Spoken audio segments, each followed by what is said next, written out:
to the American Islamic College. I think we'll get started. We can look at this as being actually a really nice, intimate group, which is there's nothing better than to listen to poetry in a small group of people. Um, I'm Bill Chambers. I'm the student counselor here, and welcome. Finally, you have a seat. You have a few more people coming? Okay. I'll just talk slowly then. So, just curious, how many people have been to the American Islamic College, have come here before? Okay, a few people who haven't. Welcome if this is your first time. The American Islamic College is a 4-year college that offers degrees right now in bachelor's degrees and master's degrees in Islamic studies. I'm one of the graduates. Got my master's in Islamic studies here, and I can tell you it's a very rewarding, just wonderful college. We have a tremendous faculty here. It's a very warm environment. Particularly if you're looking for anything like a really balanced education in Islamic studies, I can't think of anywhere else that you could go and get that kind of training. So I'm sure there's probably some information cards that if you want to learn more about the college, you can take a look at that, talk to me, see how it was like being a student there. And then, of course, I'm always very grateful that they gave me a job also after I graduated. So I do student counseling, writing, mentoring. I do some Islamic counseling with my students. And that'll be important in the kind of introduction and when I talk about Sara. So let me just first do an introduction of Sara. And I'm going to do the what I'd like to call the official introduction. And then I'm going to do my own introduction because I think I probably had something to do with your coming here. I was very, very impressed with Sara's poetry book. So, but I'll tell you about that in a minute. So Sara Bawany is a social worker, a writer, and a poet with a passion for bringing to light some of the most taboo subjects and issues in the South Asian and Muslim community.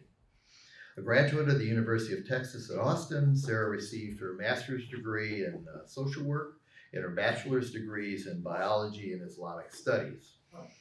She currently serves as a clinical social worker, one of my favorite people. My wife is Elaine, is a clinical social worker, as well as my daughter. She's a clinical social worker at the Muslim Community Center for Human Services that provides free mental health counseling and mental health education to the community. She published her first poetry book. Where is Dallas. In Dallas, Not here, yes. Yeah, it doesn't say that here, but yeah. My bad. In Dallas. But you live in Plano, right? It's a suburb of Dallas. Suburb, yes, okay. So Sara published her first poetry book recently, which is what we're talking about today, Wholehearted, which you can find on Amazon. And you'll also find that the last count, there were 13 5-star reviews. Mine was one of them, so you'll hear about that in a minute. The book touches on themes of identity, mental health, domestic violence, femininity, relationships, spirituality, forgiveness, and a variety of social justice issues. Yeah, later on, when we're finished, I'll let you know about our next talk and so on. But what I'd like to do is read for you. I read Sara's poetry book in last October. Probably was one of the earlier people that actually bought it. So let me just read you this, and I'll make a couple comments, and then we'll get on with actually listening to Sara read. I've loved reading poetry my whole life, but it is very rare for me to be excited about reading a poetry book. I have been reading Wholehearted, a collection of poetry and prose by Sara. This is the best book of poetry and prose poems that I have read in a very long time, and I still think that. Sarah's young Muslim voice is personal, political, sharp, clear, and lyrical like the very best poets. You can hear her courage in expressing her truth to those in her family, to the men in her life, and to all those in power, and to herself in every line of her poems. In her introduction, she describes herself as a Muslim, American, Pakistani, and female, and brings her complex identity to topics including femininity, identity, heartbreak, colorism, spirituality, family violence, mental health, and sin versus forgiveness. What Sara describes as a book of convoluted thoughts is really a tender, angry, passionate, enlightening, spiritual, and loving meditation and spoken word shout out on all of these so important topics. I haven't changed my opinion, and it's probably even stronger now. And one of the things when you read her poems, it's very important to kind of realize how what I would call brave she is. And if if you're not Muslim and you know anything about the Muslim community, it can be very difficult to be in a situation of expressing um, emotions, feelings about topics like domestic violence and sexuality and relationships and those types of things. But that's one of the things that Sara does very well. So let's have Sara read through a few poems, and you can, one of the things we talked about is possibly, if you would like, we could have you kind of read along with Sara. She has some copies here of her book. The only way that you can do that, though, of course, is at least make sure you either hand it back or buy it, which would be even better at the end. So I'll have to let you go ahead. Then maybe I can. You want to do that? Okay, that'd be great. Is somebody gonna mention the price? $14. All right. Thank you for reminding They're me. well worth it. If you guys wouldn't mind actually maybe like moving closer since it's such a small group, and I want it to be like as much of a discussion as possible, because it's such a small group.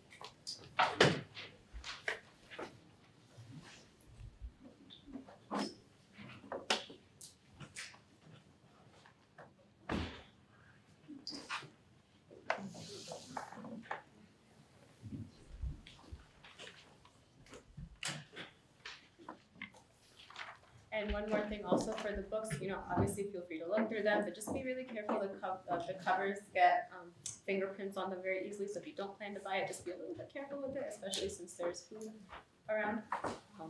But other than that, feel free to peruse through it. You take credit cards and Yes, I take credit card, Venmo, PayPal, cash, check if you feel like it, everything in between.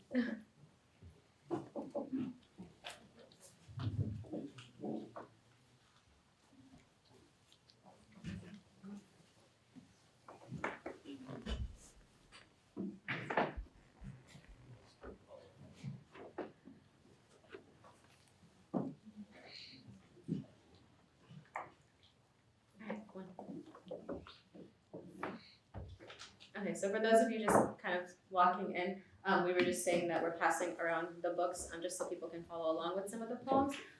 So just take care of them if you don't plan on purchasing them, but at the end, of course, they are available for purchase for $14. So, Assalamu alaikum everyone, hello. Thank you so much for being here, and thank you Bill for that lovely introduction.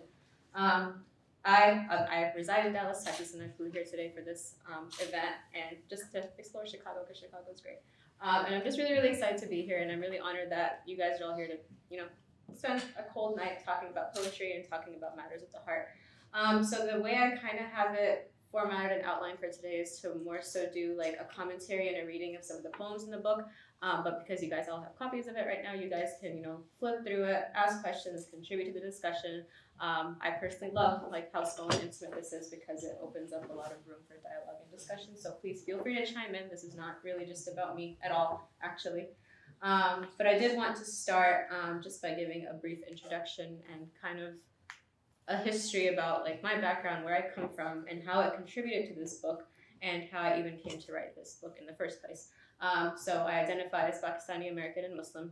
Was born here in the States, grew up in a home of violence, witnessed that, and that is a key integral part of what you'll see in this book. I'm not gonna really share poems in it today, like from that topic today, because it's not really what I had planned for. But of course, again, whoops, sorry. But that is kind of the foundation for everything that I ever ended up writing in here, was that background and history that I carry with me. I moved like 11 or 12 different times when I was young, so I went to 11 schools growing up, so I was constantly uprooted, and so I didn't really have a sense of home. And you hear a lot of that constant like imbalance between like what is home. It is home, like, you know, home in Pakistan, like where my roots are, or is home here, and if it's here, then where here? And so kind of learning how to find those roots within myself, and within my faith. The way I came to write poetry is that through all of that I was dealing with, you know, like watching a lot of violence and abuse in my family, moving so many times, I really turned to writing a lot, and I turned to writing poetry specifically. And I knew from like the age of like 8 or 9 that I always wanted to publish a book. I didn't know what kind of book it would be. I didn't know how it would be or what it would look like. But it was just something I always wanted to do in addition to whatever I would end up doing. And so many of the poems in here are actually close to like 9 or 10 years old. Not all of them, but many of them. And so I think from the age of 15 up until now, when I'm 24 now, it's why it's literally a collection, because it's a little bit of everything, from a little bit of every time in my life. So that's a little bit about me. I wanted to touch on the title and the cover really quick just before we get started. So title is Wholehearted, and the cover is a little bit gruesome, and it's meant to kind of jar you. And I want to touch on that because the whole topic and theme of today that I wanted to discuss was just matters of the heart, and how matters of the heart are essentially the root of just about everything we face, whether it's struggling with that identity that I talked about earlier, of figuring out whether you identify more so with your faith group, with your ethnic group, with where you grew up, and that constant struggle that we experience in trying to figure out where our heart lies most, or whether it's the concept of like sin versus forgiveness that we find so often in religion, of understanding that our hearts may be drawn to certain things, but Allah has created our hearts a certain way too, to essentially go back to Him. And I'll touch on that more so in the poems, but the reason I titled this Wholehearted, it's obviously a play on words to kind of emphasize like the word whole, complete, but then highlight the word like whole, HOLE. Like, so this facade that we all kind of walk around carrying of being whole and being complete and being perfect, but with like fissures and scars and cracks and brokenness and dents that create the stories and the people we are today. And so that's hence this cover, which my best friend drew for me and my husband put together for me. And I have to mention that everywhere because you'll kill me if I don't. But so it's meant to kind of show that like, okay, here's this heart and this jar. It looks kind of intact, but it's also not. And it's kind of meant to go back and forth between like, is it intact? Is it not? Is it healthy? Is it not? Very much how the human experience is, of kind of appearing a certain way, but there being always more to the story. And that is kind of like the one word I could think of to describe what my story is and what I think many people identify with. So I'm going to start with the first poem, and it's on page 8 if you want to follow along. And it's called Fitra.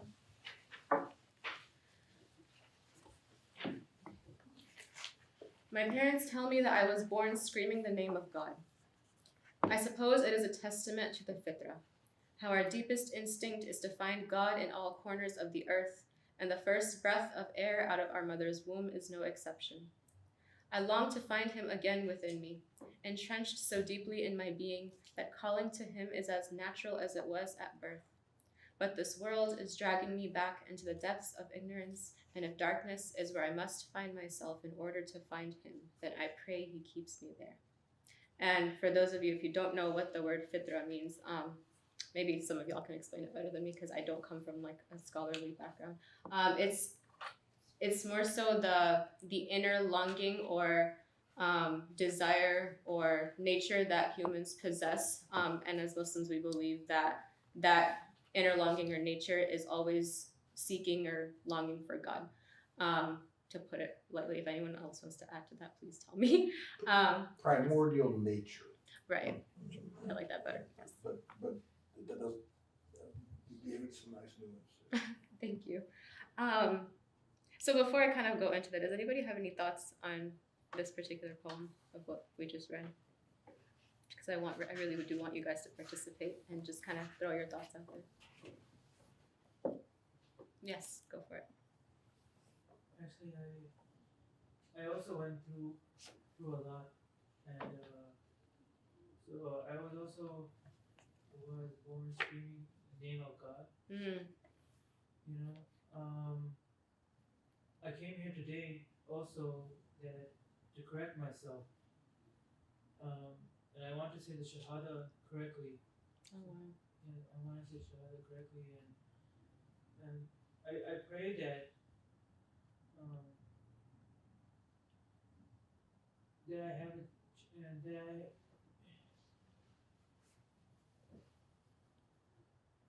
I have a chance to go to Jannah Firdaus. Mm.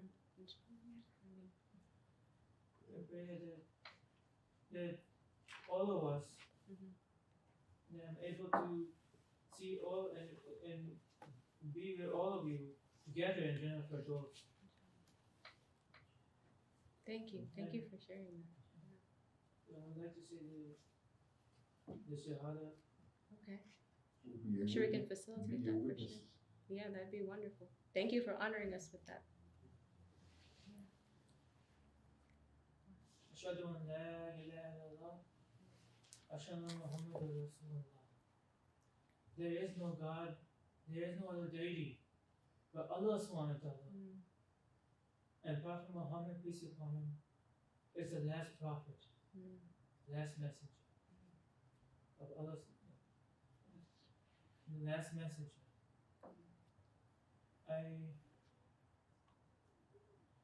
I want to say that Allah subhanahu wa ta'ala, please accept this prayer, that I'm able, through the hardship, eventually I'm able to be in Jannah Firdaus. Thank you. This was Takbir. Thank you so much. That was beautiful. And thank you for sharing that with all of us and allowing us to witness that. there was the fitra. I believe that because I saw the heart and all this. So I pray that please, I also pray that all of us, especially me, all of us, may Allah protect us from the torment of hellfire. Oh Ya Allah, and I want to do this testament.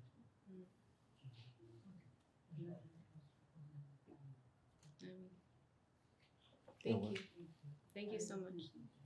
That was incredible. It was one thing that I was going to say, and I think it's related to what you were just talking about, that hit me about this poem is that last part where, you born, screaming the name of Allah, and you go through all of these very difficult times, and just like you just talked about, but that part at the end of being dragged back into the depths of ignorance, and if darkness is where I must find myself in order to find Him, to find Allah, then I pray that He keeps me there. Like that idea that even if you're in the depths of despair and all these terrible things have happened to you, maybe that's where you need to be for you to be able to go back to Allah.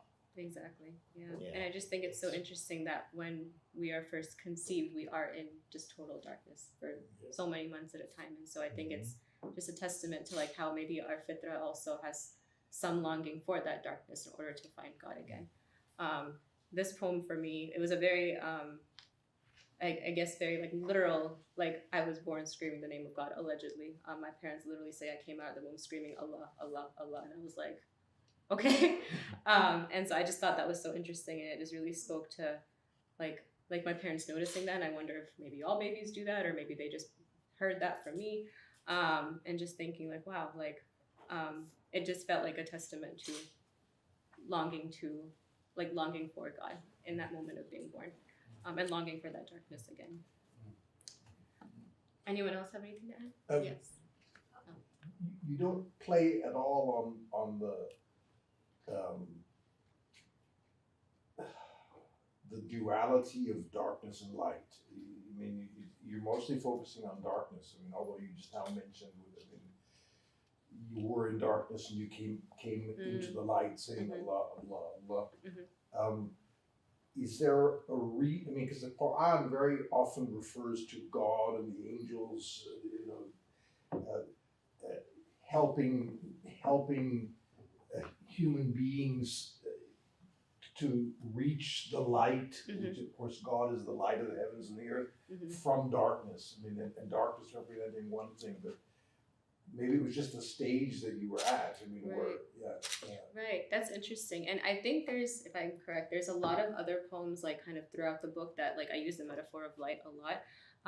But I think that's interesting that you mentioned that, because I mean, darkness is just the absence of light, and there is a certain beauty in that. Like, it's not an end in itself, it's just the absence of it. And so it's like you need to have that in order to be able to achieve like going to the light and finding the light, right?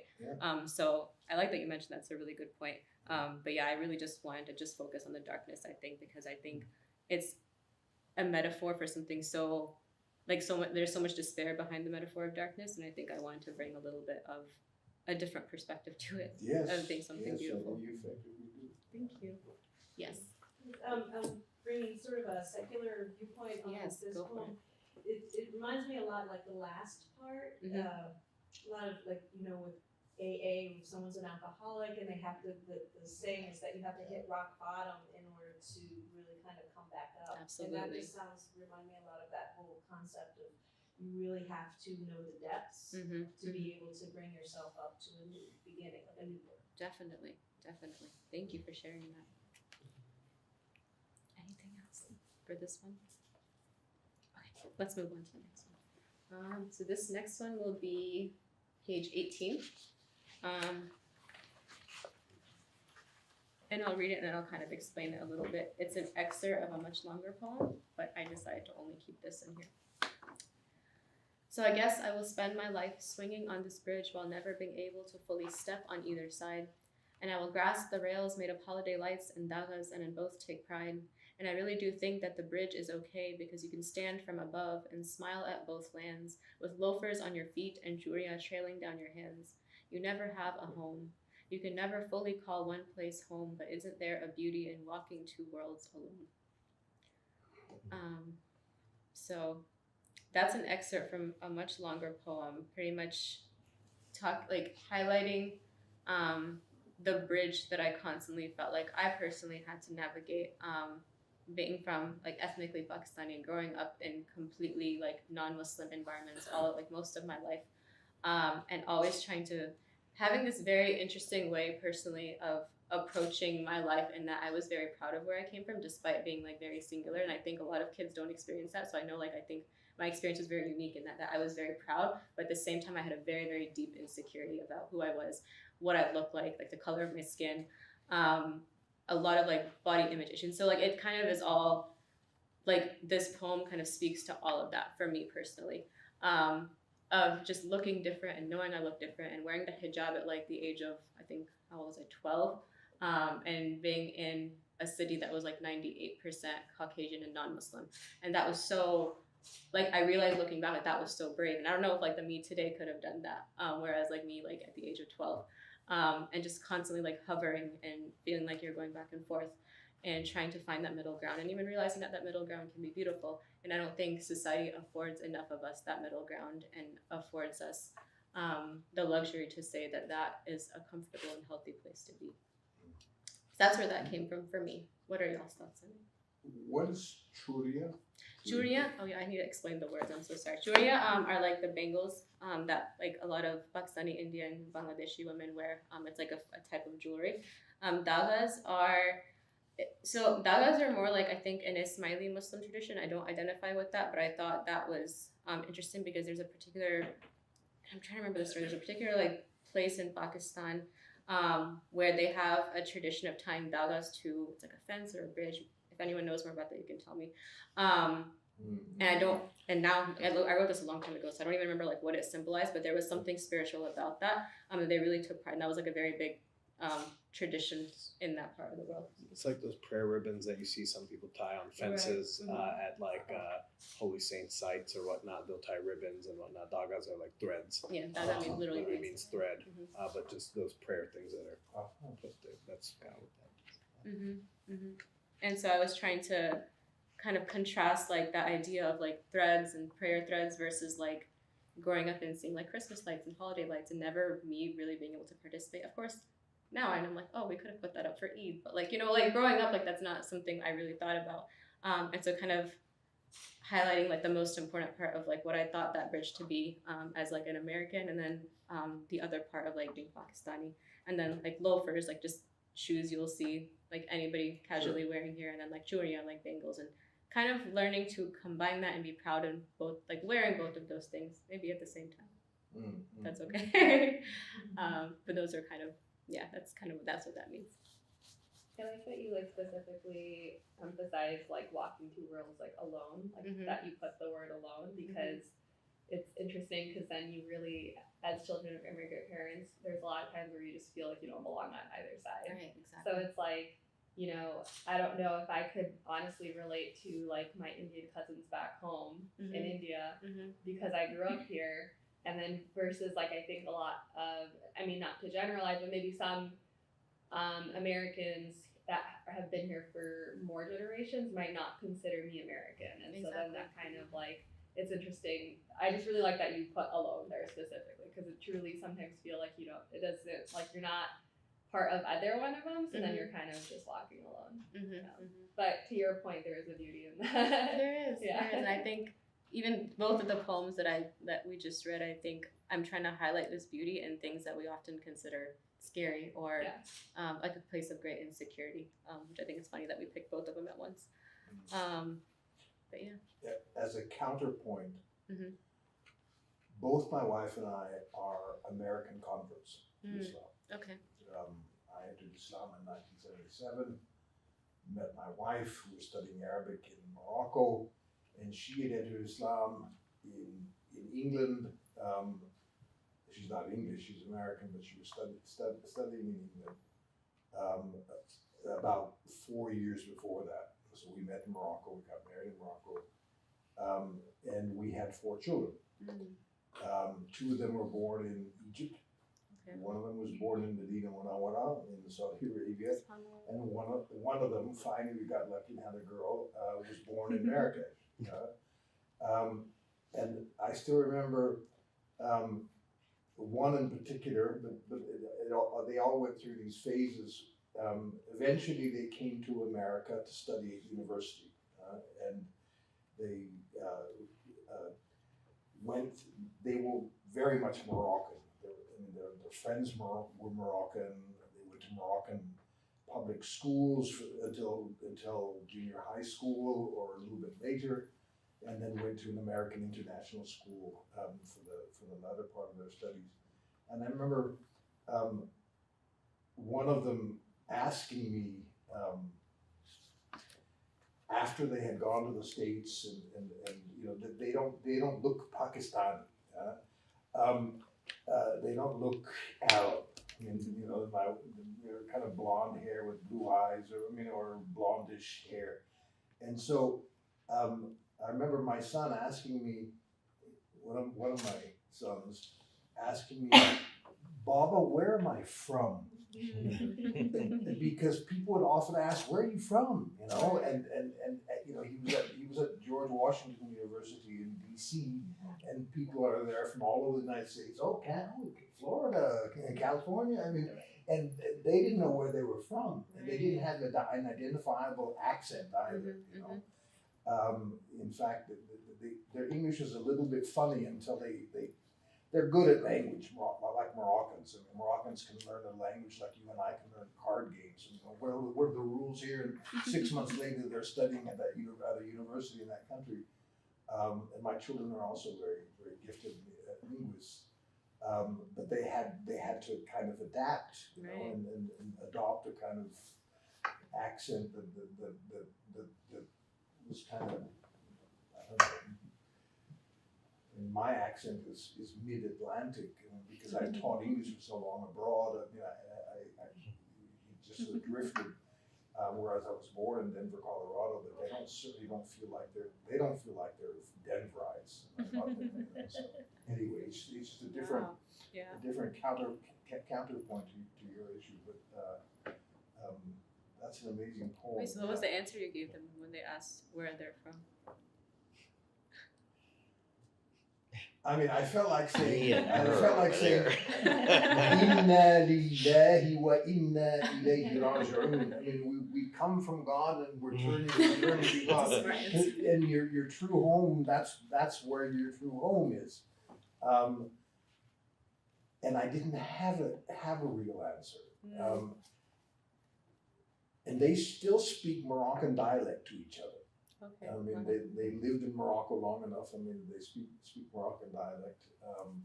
Love couscous and would go to the hammam every Thursday night if they could. It's kind of hard in Chicago. I mean, one of my sons is at the University of Chicago at the Divinity School where he teaches Islamic studies. But yeah, what did I tell them?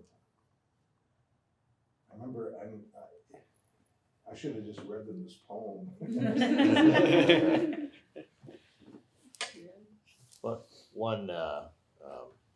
One quick thing about this kind of comes from my old being an English teacher. When I started reading your poems, going, okay, so she's not using punctuation and capitalization. That's okay. I use punctuation, except for I don't use periods and commas at the end. Okay. Okay, Yeah. yes, that's true. That's true. But then I was reading through it and going, she puts the title of the poem at the end. Mhm. And I can't think of any other poet that does that.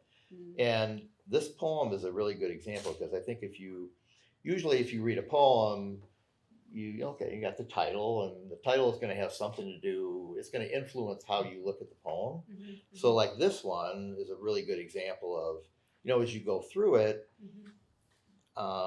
almost from the example of everybody here, practically everybody has some level of experience about being between two worlds, Mhm. I think. Mhm. Like I always find myself in the middle of a place that I have no relationship to and how I grew up or anything else. So I think that, when you go through this poem and then at the end, you find out all sentiments of children with immigrant parents. Yeah, but these Not are really, sentiments yeah. that lots of people feel. So I think it universalizes That's interesting. your message a lot more.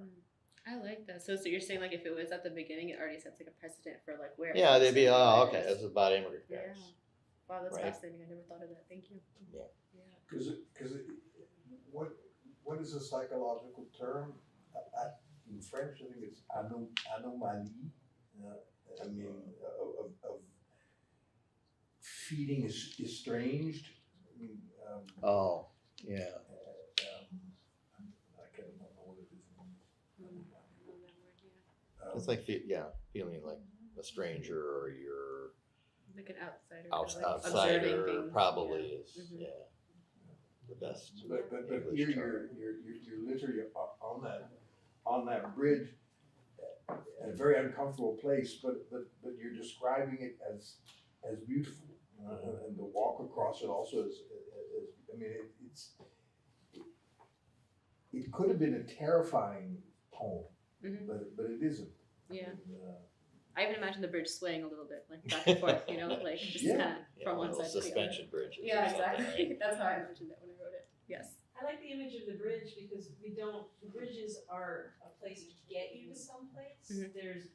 You rarely, if ever, see a house on a bridge where someone is meant to remain. Exactly. And so it really suggests there's a lot of moments where you're crossing it and that you were taking the time in that moment to sort of rest where you were. Right. And I like that it suggests an impermanence to being in the moment of appreciating both sides is an impermanent moment, Mhm. and that you are required by societies to pick one side or the other at every given moment. Mhm. That could be Absolutely. different. Yeah. And I wanted to ask a little bit of why you chose all the lowercase. Okay, so for that and your point about the titles at the end, so I'm not the first one to write like this, and I'll never take credit for that. So a lot of my like inspiration, it comes from a lot of poets, but some of the more modern poets are like Rupi Kaur and Nair Wahid, and they very much have like this formatting and style of like putting the titles at the end and like lowercasing everything. And quite honestly, I love the aesthetics of it, so a lot of it's very superficial. But when I read deeper into like why they did it and why it meant so much to them, there was something Rupi Kaur wrote about why she refused to like capitalize everything. And so she was saying that like in the culture she comes from, pretty much I think most Eastern Oriental languages don't have the concept of like capital letters or like capital case. And so she wanted to almost like honor that by removing it entirely from her poetry. And I just thought that was so beautiful and interesting that like it's almost again like a bridge of two worlds. Like you have English, but like you don't have like the punctuation. You don't have you do have punctuation, but like not in where you would expect it. And then you don't have like the uppercase letters. And so I was like, okay, like I can get behind that. It's really cool. But if I'm being honest, superficially, I just liked how even everything looks. But and then yeah, so I think that was the two questions that you guys asked. Mm-hmm. So also I was also within both worlds, Mm-hmm. you know, uh, um, looking at different aspects Mm-hmm. of different beliefs and everything like that. There was some occasion where I might have you know um, learn from my mistakes, Mm-hmm. like this. So that's why I want to like, either if I may God forgive me, Mm-hmm. I want to reconvert if I want to reconvert to Mm-hmm. Islam. Mm-hmm. That's why when I say to the Shahada again, Mm-hmm. Ashhadu an la ilaha illallah, Ashhadu anna Muhammadan Rasulullah. Mm-hmm. And it was just that because I just want to say that, and I want hopefully pray that we all see each other, you know, Mm-hmm. um, in Jannah Firdaus. I mean, thank you. Yeah, and I think like what you're saying also speaks to this idea, kind of like what you're mentioning about the bridge. That like the bridge it's a journey, and it's very much it for me personally when I wrote it, it was like because I had that sense of impermanence and not feeling rooted anywhere. It was like I just felt like I was always on a bridge, and I think when we think of it Islamically, like that's what our whole life is. It's always a bridge. We're never actually rooted. We're always going somewhere. We're aiming for something better and something bigger. And so that's I like what you said. Thank you. It just I made Mhm. I just made some, it just like was some by accident some things, Mhm. and I think Allah Subhanahu wa Taala knows that was by accident or something like this. I had no intention Mhm. to do anything wrong. Mhm. I pray that my good deeds are heavier than the bad deeds. Mhm. That's what I I pray. mean, for all of us. Thank you. Okay, let's go to let's see a third one, and it kind of builds on this discussion we're already having. It's page 98. It's called balance. It's a little bit of a longer one.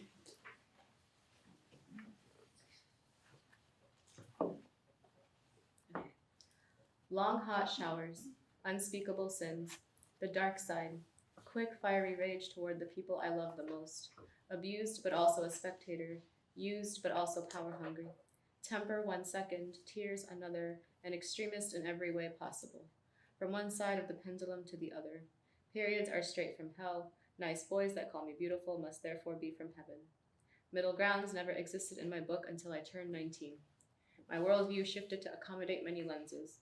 I learned that Islam comes in many different flavors, that not all people are simply good or bad, just lost or found. I learned that categories are tricky, and putting people into boxes ends in lots of confusion and soggy cardboard. I learned that high heat on a hair straightener is never a good idea, but low heat on the stove will not cook your scrambled eggs exactly the way you like them. I learned that life is a jungle of both effortless and back-breaking paths. The oceans can be both menacing and welcoming, and most importantly, I learned that there are 3 sides to every story. So before I go into my explanation of that, what are y'all's thoughts? I like how it begins with the hot shower, because it makes me think that all presuppositions are being washed away. My son he take all the time hot showers. Mm-hmm. And Don't we all? We are also talking about the unspeakable sins. That was like, Yeah. God save us from. That's why I pray. I pray that God that we all and I are able to be united for those. Really like the detail and the this imagery and I guess metaphor with the talking about the high heat on the hair straightener and cooking your scrambled eggs the way you like them. And this maybe scrambled eggs represents I don't know here. Yeah, so or is that an American reference or? it's more so just kind of toying with this idea of extremes. And I think it goes back to like that in the first paragraph, like this word extremist, right? And for Muslims, like that's a very like loaded word because like that's something we're always like called. But I was trying to like reclaim that and kind of more approach it not only from an Islamic perspective but from a mental health perspective. Sure. And we also, I mean, as a counselor and just growing up with so much of what I did, I found that myself and then a lot of people who've experienced like a lot of trauma and a lot of abuse, we tend to think in very like black and white, like very, very black and white. It's either like one way or it's the other. There's no in between. And Islam, we say, is a religion of the middle ground. It's the middle path. And so it was like reclaiming like my like the understanding of that gray area through like the lens of Islam, constantly like using like things in my life to realize like even now like when I'm impatient, like I'll put my hair straightener really, really high and I'm like, you can't do that. Like it's just this constant like of being very like black and white and either too low or too high and always trying to find that middle ground.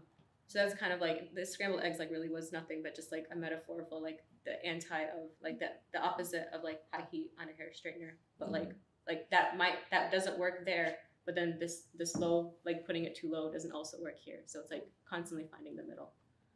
I don't know if that made sense. Yeah. And then the title balance. Yeah. And I also like the last line I thought was also for me important because again, just highlighting, you'll hear one side of the story, you'll hear 2 sides of the story, and stories more so speaking to like narratives and other people's narratives and the stories of how they tell their own stories. That there's their side of the story, like this is my story, like in this book, not all of it, but a lot of it that you're reading. Then there's like what other people saw me as, and there's like just the truth of maybe like if you want to look at it like spiritually, like of what God will see and what God will reveal, like on the day of judgment, like you know. And so that was also kind of like where that particular line came from too.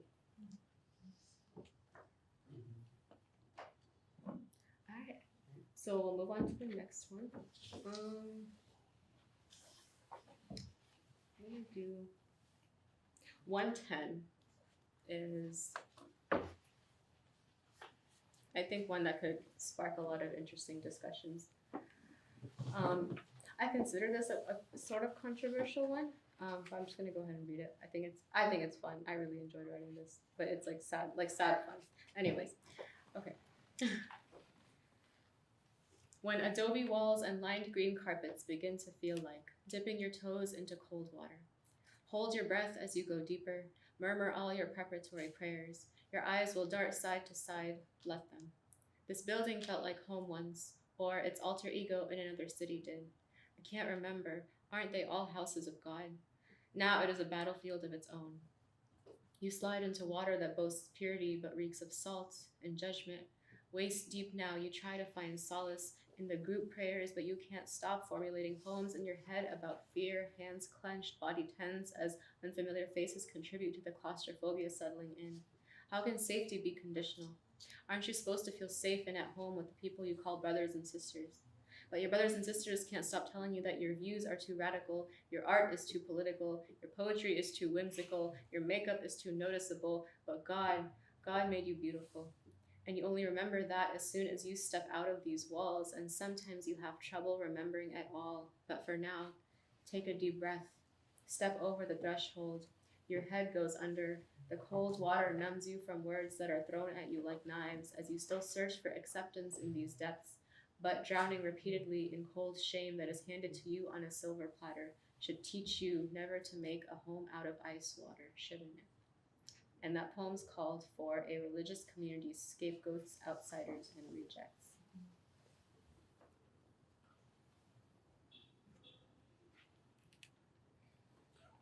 What is happening? Are you stepping over the threshold into the prayer area? Mhm. And you're not stepping out of it. I mean, It's like forcing yourself to kind All of right, be there, all right. trying to find that acceptance and community, and Yeah. feeling uncomfortable and feeling like you're drowning in that coldness, Yeah. and trying really hard to make it work, and not really always being successful at Yeah, it. yeah. Yeah, I think I can relate to it in terms of it reminds me of the period of time when I said my Shahada about 8 years ago now. And going into, when we were talking about this earlier, like, oh, the best idea is to go into a mosque, see what happens. Well, kind of often what happens is that, people go like, why are you here? And what's happening? And you don't quite match, the rest of us, depending on what kind of community it is. But still like wanting to be there, what I'm doing. It's like you had that line about, God made you beautiful, and you only remember that, but you remember that after you leave. Like for me, it was like remembering that this is a very, very important spiritual, positive thing I'm doing, but it's very hard to do it in this kind of environment because, I don't know, it's like your version of your views are too radical, your art is too political, whatever. For me is, your pants are too long, or you're not praying correctly. So it's a hard situation to deal with, and I think it expresses that well, that you want to keep going. I mean, you want to go into that environment because that it's important. I mean, but it's hard to do. Absolutely. Right? Yeah. I think it also sometimes, from reading this, it sometimes gives, and folks may have experienced this, whether in like church circles and mosques or whatnot, sometimes the culture that comes about, like you said, you kind of see some mosques, places of worship, become acculturated to the folks that may be kind of at the top, and the folks that kind of just continuously come there, and that mosque establishes its own type of culture, its own way. And so if you do one thing, or you kind of step in one way or whatnot, that you seem out of line or something that's not in their normative sense, it goes from being God's house, or from a home, and ceases to be that, becomes just a house. Is this house really a home? And I think especially youth nowadays, you deal with youth and in the counseling setting, feeling alienated from worship spaces or sacred spaces, whether a mosque or a church or whatnot, because they just feel that it's just like, it's not what it's intended to be. And sometimes that the humanity of the folks who kind of like are in charge of that sometimes make it that otherized place. And so when I kind of like, the images just kind of come to mind of just people just, going to a mosque, trying to find it, trying to make it their home. But as we all do change in our different ways, as soon as we kind of bring some of those changes with us and they don't fall in that normative sense, we kind of become outcasted for a sense. And so this place that used to be a home just now becomes a house, if that. And so it just evokes that imagery for me. And this is the first time I'm reading this poem from start to bottom. We're married. Sad. But that's really great. Thank you. And I was gonna say, there's also like this concept in, I think sociology or psychology, both of them kind of it overlaps. Called groupthink, right? So you have like a multitude of people. I'm trying to remember how to define it. Maybe you can help me out in that. But a group of people who come together, who share common ideas, common values, and before long, it's actually considered a bit negative. I think we learned it when we were talking about group projects, because it limits outside ideas and the potential for just diversity, not just like ethnically, racially, but just ideas and concepts and doing things differently. And so my target message in this particular poem is very much all of what you said, but like this concept of just like groupthink, of like having too many people who think very much the same and think there's only one way to do the right thing, and missing out like all the diversity and beauty that this world has to offer and that like religious communities have to offer. And truly, like this, if you want to step outside even of religious communities, like this idea of like feeling like an outsider and introducing a new person or a new concept or like just new things to a group can even like translate over like into workplace settings where like I know as a counselor, for example, like we talk about like ethical issues of like, what if you're in a workplace where everybody talks openly about clients and that's not the right thing to do, like what do you do? And it's like I thought of that like now just because I'm anywhere, like if you want to look beyond religion, if you want to look beyond religious communities, this could just translate over into a group of people who all think the same, who are unwilling to accept outside ideas, and that limits you as any group, whatever you are, limits you from growth. And I think speaking particularly to religious communities, it does limit us from growth because we have a very narrow-minded view of what like a religion or a community should look like. For me, like this poem was like written not just from like my own experiences, but from like a few friends who were kind of like returning to religion and constantly feeling like they didn't belong at the mosque. And I think so many people feel that way, and I myself felt that way. Just like speaking up and bringing new ideas to the table and always feeling like that, like no, like that's not going to work here, that's not how things go. And it's like, but why, like who decides that? And just always feeling like you don't really belong, even though this is God's house and you should, and this is the point of it. That's right. I had some, I know about this difficulty and things like this. And I am a Muslim, and it's just that sometimes wrong choices or anything like that. But I felt that yes, it was a little bit tight at first coming to the community like this. But I pray that you pray for me. All of you pray for me.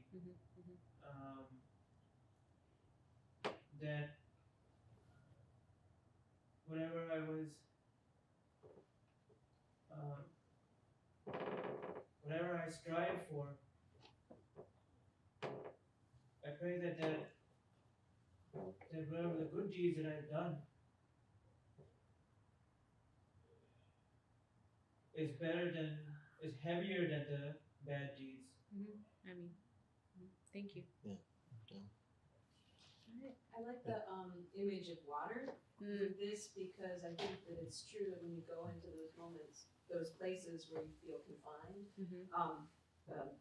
psychologically confined, that it's almost, you perceive it as being cut off to the degree that at some point the intent is to shut you down permanently, like to stop that. And when, of course, when you're drowning, of course, you die. So I appreciate this poem not coming from a Islamic religious tradition, because I had no idea this, because you feel this as you walk in, if you're not like a heavy Christian believer and you go into a church, a lot of times you feel the exact same way. And it's, sometimes you're like people don't think churches are for sinners, like they're just for angels, like, kind of thing. Yeah. So the concept of going into a religious place where you need to be religious in your own way and not having that acceptance. Absolutely. Yeah, and I wanted to keep it a little bit vague because I had a feeling that like any group, any religious group or larger group could relate to something like that. But yeah, I think the water metaphor was interesting to me because I feel like water gives life and can take life. Like it's both of those things. It's like that weird Imbalton Rupi Kaur actually has a poem on that, which is where like I've been thinking about that a lot, and I think where that manifested here. But this idea that like a community is also life, like a community, like a mosque specifically is a place. It's not just a pretty place of worship. It's everything. It's supposed to give you everything. But when it starts to feel like that cold water, it's like that very thing that's supposed to give you life is almost choking you and it's drowning you. So that's kind of where that particular metaphor came from, of something that's supposed to sustain you and build you and make you grow is actually what's drowning you. And I think it's just meant to call attention to how we run our communities, and how, even though I think most people are very well intentioned, it can just limit the people who, again, walk those bridges, maybe like walk between those two different or multiple different identities or parts of life, and are able to fit into that community, and then are constantly reminded that you don't belong here, even though ideally that's the whole point of these communities, that we should all belong. Like, it's for belonging's sake. I have a question. Did you want? I can go after you. It's not. Go ahead. Oh, okay. So here in Chicago, there's something called the Baha'i House of Worship. I don't know how many of you are familiar with it. It's beautiful. And so I think like relatively 2 or 3 weeks ago, I went with one of my friends, and so she's Tamilian. That's how she grew up, but like doesn't feel comfortable in a temple setting. She's what? Tamilian, Oh, okay. like South Indian, Okay. and so like temples would be where she would go to pray. But she's never felt comfortable in that setting, and so we'd gone together, and we went right like in the afternoon when they had like their choir or something like that. So we sat through it and listened to the choir, and then also just probably spent like 20-30 minutes just sitting there. And as we were leaving, she told me that was the first time she's ever felt comfortable in like a religious setting, which I thought was really powerful, because kind of like earlier to what he was saying, like especially with younger people, they often don't feel comfortable when they go to like temples or mosques or churches or etc. So I just thought that was like a really interesting discussion that we ended up having, because that was the first time like in years that she felt comfortable somewhere. What was the reason for it that she felt comfortable? Do you know? I think it was just so kind of like the way it works is like you walk into or there are like steps leading up to the Baha'i House of Worship, and then you walk in there and they have like chairs everywhere. And we just went and sat down, and that was it. It's It circular, is. yeah. It's circular. Yeah, that and beautiful then garden is all around Right, it on the right, outside. exactly. You go there Chairs during are set up summer. so they're facing There are each other? some that are circular, and then some that like face like forward, which is where like the podium was, which is where they had like the choir and stuff. It's on the middle. Yeah, On the side. right. I Like I've seen the building many times. yeah. And I guess probably the reason she felt that way was because like there wasn't anyone else looking at her. There wasn't any sort of judgment. Like everybody came in, did whatever they needed to do, or like sat and thought or prayed. I think some people were writing and then left, and so she didn't feel this, I guess, like a pressure of any kind. So That's fascinating. So did anyone talk to you guys? no. So that's interesting, because it's like, I guess what like the image that I have in mind when you say that is like everybody was so focused on themselves individually, they didn't have time to worry about each other, even though like you would think like if you greet someone in a space like that they're completely new and maybe uncomfortable in, like that would be welcoming, but for her it was welcoming that nobody said anything or even looked at her, because they were so, and that's Exactly. in a weird way, like that's what community and religion ideally should be. It's like we're so focused on ourselves individually. I mean, of course, I think there is that concept of like welcoming and looking, like greeting outsiders and things like that. But I just think that's really cool. Yeah. Okay. I know it's Maghrib time, so I think we've been talking for like 45 minutes. So I think I'm going to just read one more, and then we can probably wrap up. Does that sound good? Can I just ask my Yeah, question go about for it. it's kind of almost a grammar question. Okay, sure. You're really gonna go there. Yeah. Okay, all right. Because it's a very There's no critical- grammar in poetry, It's a Yeah. very critical part of the poem. especially free verse. Well, Go right it's more semantic. Okay. It's not grammar in that sense. Okay. Where you say, as you still search, it's the final, it's about, from the second page, it's 4 lines down. As you still search for acceptance in these depths, but drowning repeatedly in cold shame that is handed to you on a silver platter, what does that refer to? Yeah, that's a fun line. Okay, so That's a good one. I'll be honest, half of the time when I write like really random things like this, I don't even know what I'm saying. So I have to sit there and think about like, okay, what But does they this still mean? mean something. No, it does mean something, so I'm gonna explain it. Like then I sit there and think like, okay, what am I saying here? Because like for me, like when I write, it's just like I'm just writing and then it's like, oh, like, and so that was definitely, these two lines are definitely that for me, so I'm glad you asked about it. And so it kind of goes back to the concept of water that I was talking about, like water, being life, feeling like you're drowning in cold water that it mentions, I think somewhere like halfway down the first page. And so the depths, of course, refers to this like constant theme in the poem of like feeling like you're drowning in this religious community. So searching for acceptance in these depths, drowning in that cold shame. So like the cold shame was kind of paralleling like the water, like feeling like you're drowning in that cold water, the shame of like not feeling like you belong there, feeling like you're being pointed out, like in the examples above, like your views, your art, your poetry, your makeup, maybe the way you wear your scarf, if your pants are not rolled up enough, something like that, and feeling ashamed of like, maybe I don't belong here, maybe I'm not meant to be here.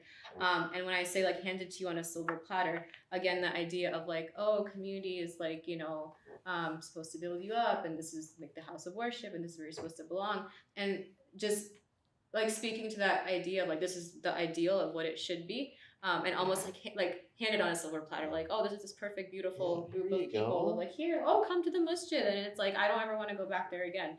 That I think so many people feel all the time.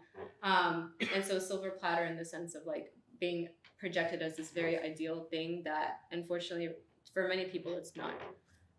Does that kind of make sense? I was reading a little bit that the silver platter represented a lot of formality too. Yeah. We're saying what we're supposed to say to you because we're supposed to say it. Exactly. But we Yeah. And it's interesting because you mentioned like the experience of like being a convert Muslim or like entering that place. And I think it's very unfortunate. We notice that like in our communities a lot, like we'll welcome converts like as soon as, and I know you said you don't like the word converts, and I'm trying to figure out how to like phrase it in a better way. I don't revert. I really don't like that. People who have said the Shahada, people that are coming to Islam. Right. Yeah. So, that. What you That, said. Like this idea of like, oh, welcome, like you're suddenly like you're a Muslim, like come, and then like a few weeks later they kind of just are like almost are pushed off the map or fall off the map and nobody pays attention to them anymore. And so I think that again, like that silver platter of like of what you were speaking to, like, oh, like this formality of like, oh, come, like welcome, and then it stops there and it doesn't it's almost insincere. And just like a check off the box, like, oh, you're new, come, like, And a silver platter is a symbol of hospitality. Right. Putting the tea on the platter it's cold shame that's served. Exactly. One thing it's important to know that for anybody who is non-Muslim gets this terrible impression of our communities being welcoming. There is a group called Talif Collective, and they're here in Chicago and also in California. And there's more of this happening where they have, they do call it convert care, but they're very, very welcoming to new Muslims, no matter what your background is, where you're coming from. And they do how you're dressed, and they do wonderful things like teach you how to pray. I mean, it's that, praying in Islam is not something you can, do easily. I mean, there's a number of very important things that you have to memorize and that type of thing. And they work with you on that. So the next time you go into a mosque, people won't look at you and go, no, it's very, very helpful. But the groups like that are growing.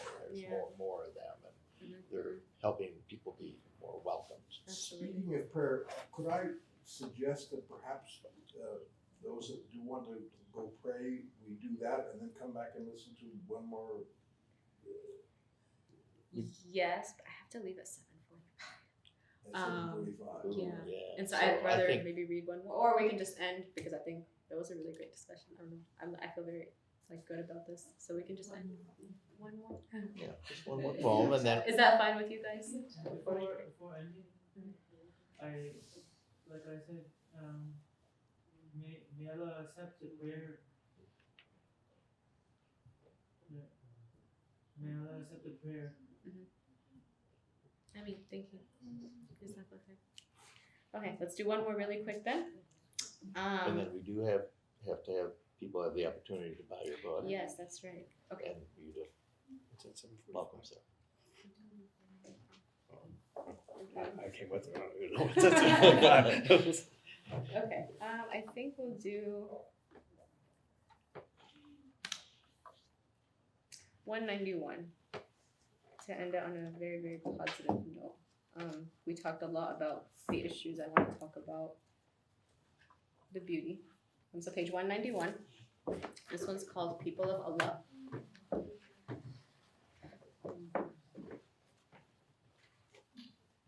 And Allah is another word for God, of course. There's two words in here, just for anybody who may not know. Nur, in the second paragraph. These are both in the second paragraph. Nur means light, and is one of the names of God, and just refers to like a divine light that sometimes like that God absolutely embodies and is, and it's one of His attributes. But also sometimes people are said to embody if they carry that divine presence. And then tawakkul, the last line of that second paragraph means like a complete trust and belief in God, and like a spiritual type of hope, kind of is the easiest way I can try and define it. So this one, a 5-minute conversation and a little bit of insight. That's how you can distinguish the most incredible humans on earth from the rest. Tongues of honey, a presence drowning in nur, devoted soldiers through and through, emitting an aura of complete tranquility and tawakkul. These are the ones who are destined for heaven before birth, and all you can wish is for them to take you to. Short. Yeah, it's a shorter one. Very direct. Yeah, and for me, this is just what is it, like a dedication to the people that maybe are the opposite of like what we just talked about, who are welcoming and who are kind and would really embody that sincerity and light that spirituality and religion is supposed to ideally have. So I wanted to do that one kind of to contrast the earlier one, to touch on both sides of it. Thank you guys so much.